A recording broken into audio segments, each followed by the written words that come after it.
Good morning, class 12th. In previous lecture, we have completed the formula of integration.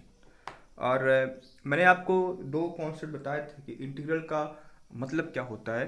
एक मैंने आपको indefinite के बारे में बताया था, डेफिनिट के बारे में बताया था।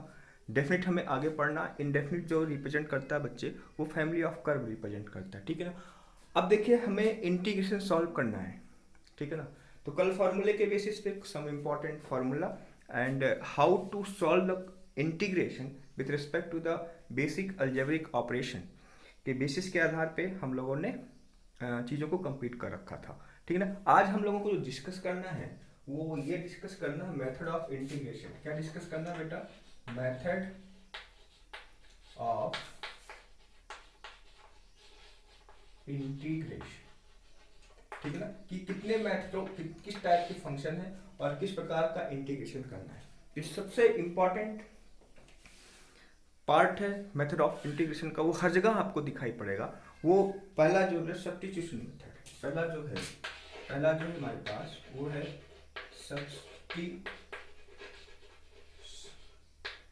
Substitution method. बात समझ रहे हो? सब्स्टिट्यूशन मेथड वो एक मेथड है जो अगर कोई फंक्शन फार्मूले में नहीं है तो आप देखो, एक इनिशियल स्टेज में हम अपने बच्चों को सिखाते हैं कि भाई इस प्रकार का इंटीग्रेशन इस प्रकार से होगा, but rest of the functions जो होंगे वो हम सॉल्व करेंगे सब्स्टिट्यूशन मेथड से ही। दूसरा जो है integration by part, integration by part.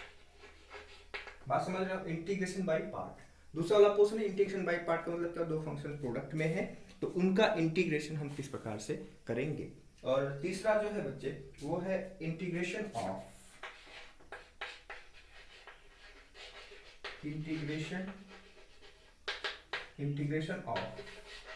Rational function, rational and irrational function, ठीक है।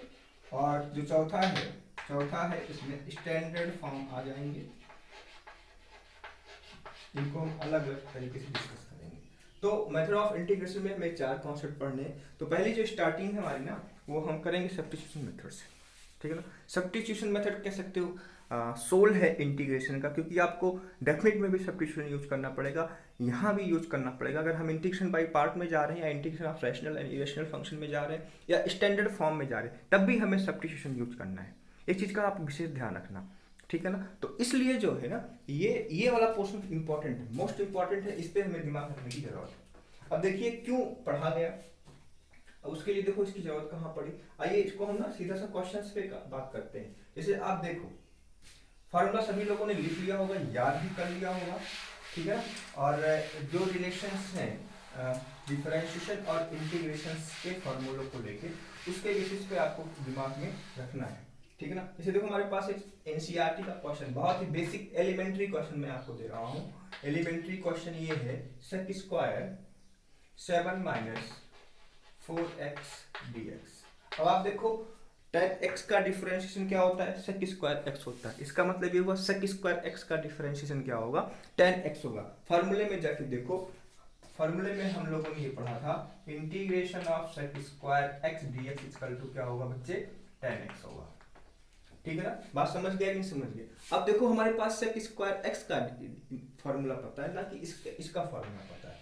तो इस चीज को मेंटेन करने के लिए हमें क्या करना पड़ेगा? सब्स्टिट्यूशन मेथड का यूज करना पड़ेगा। तो हम क्या करेंगे, यहाँ देखो 7 माइनस 4x को हमने t मान लिया, इसको डिफरेंशिएट किया, differentiate with respect to x, 0 ये हो गया -4 इक्वल टू dt dx, ठीक है। इसी को हम लिख सकते हैं -4 dx इक्वल टू dt, यही इसी को हम लिख सकते हैं dx इक्वल टू -1/4 dt, क्योंकि वेरिएबल भी चेंज होगा तो उसके इंटीग्रांड्स भी चेंज होंगे। इसे देखो सब्स्टिट्यूशन में कौन कौन सी चीजें डिस्टर्ब होंगी? फंक्शन डिस्टर्ब होगा, इसको जो हम पुट अप कर रहे हैं इसे हम बोलते हैं वेरिएबल, और ये जो है इंटीग्रांड, वेरिएबल्स ये है, ये इंटीग्रांड है, ठीक है ना। तो यहाँ देखो हम इसको क्या कर सकते हैं बच्चे, sec square t into dt minus dx के स्थान पे क्या पुट अप कर दिया?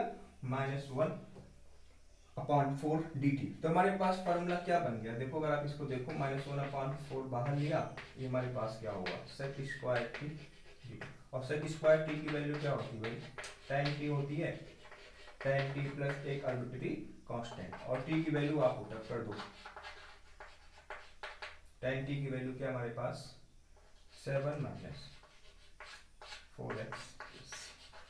तो आपको बेसिक मतलब समझ में आ गया होगा, basic means of the substitution method in integral.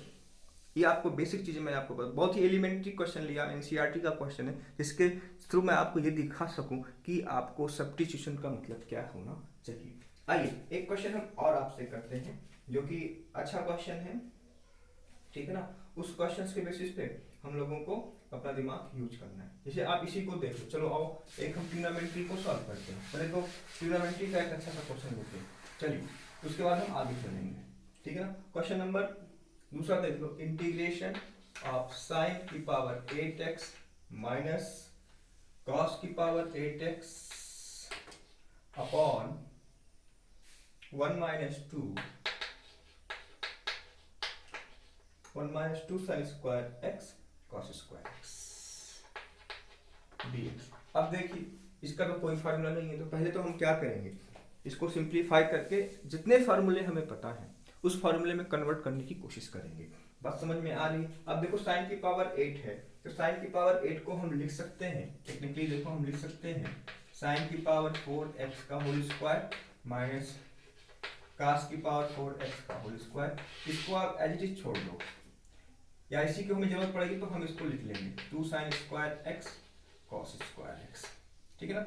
हमें क्या मिलने वाला आगे देखो, ये हमारे पास साइन की पावर 4x प्लस cos की पावर 4x इंटू साइन की पावर 4x माइनस cos की पावर 4x अपॉन 1 - 2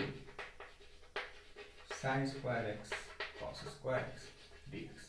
अब फिर देखो यहाँ पे भी सीन बनेगा, यहाँ पे सीन बनने का मतलब क्या हुआ, साइन की पावर 4x अपॉन कॉस की पावर 4x, ये क्या देगा बच्चे, sign square x plus cos square x, और दूसरा क्या देगा बच्चे, sign square x minus cos square x upon 1 - 2 sin square x cos square x dx।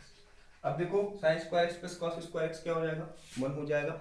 Sign square x और कॉस स्क्वायर x को भी हम तोड़ देंगे, और तोड़ने के बाद जो हमें मिलेगा वो क्या मिलेगा वो देखो आप, ठीक है ना। आगे चलो, अब जो पोर्शन बन रहा है यहाँ पे देखो, इसको मैं थोड़ा सा मिटा दे रहा हूँ, आप लोग देख लीजिएगा, ठीक है ना। इसकी बात करता हूँ, इसकी अब ये तो 1 हो गया, इसकी बात करता हूँ। देखो ये जो हमारे पास बन रहा है बच्चे, इस चीज को हम लिख सकते हैं, यहाँ पे देखो हम साइन की पावर साइन स्क्वायर, देखो ठीक है, जो हमारे पास बच रहा है वो मैं लिख रहा हूँ, साइन की पावर 4x प्लस कॉस की पावर 4x, एक ब्रैकेट में, दूसरे ब्रैकेट में क्या बचा हमारे पास, sine square x minus cos square x, ठीक है, बोलो अपॉन, इसको मैं चेंज कर रहा हूँ, इसको हम इस प्रकार से चेंज कर सकते हैं, sine square x plus cos square x का होल स्क्वायर, ठीक है ना, plus 2 sign square x minus 4 sine square x cos square x dx। देखिए नीचे देखिए, 1 को हम लिख सकते हैं sine square x plus cos square x का whole square minus 4 sine square x cos. आप इसको ओपन करोगे, अगर आप इसको ओपन करोगे तो आपके पास क्या आने वाला है, बोलो आपके पास क्या आने वाला है कि अगर हम इसकी बात करें,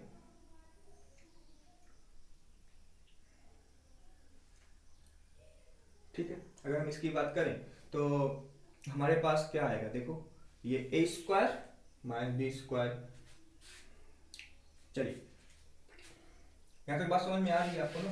अब सोचो इसको और कैसे सिंप्लीफाई करें, जिससे कि ऊपर की चीजें नीचे की चीजें से कट जाए। चलिए सोचिए आप इसको एक बार, साइन की पावर 4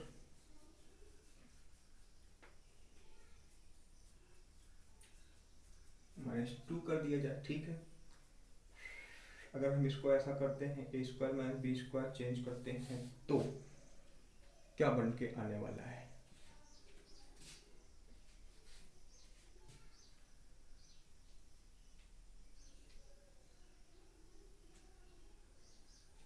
कटेगा कुछ? उसको अलग अलग करें, कोई दिक्कत नहीं? कट तो नहीं रहा है, 1 मिनट सोचने दो मुझे।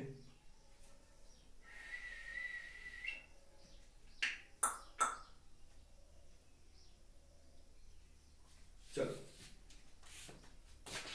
इसको सॉल्व करते हैं। Sine square x cos square x, ये हमारे पास क्या देगा? साइन की पावर 4x प्लस, कुछ मिस्टेक नहीं हुआ क्वेश्चन में, 1 माइनस 2 2 2 साइन स्क्वायर एक्स ए स्क्वायर प्लस बी स्क्वायर, 1 को हम लिख सकते हैं, ठीक, plus 2 sine square cos square x minus 2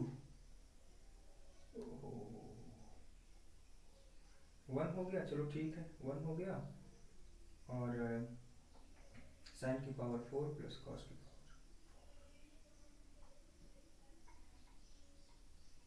ठीक।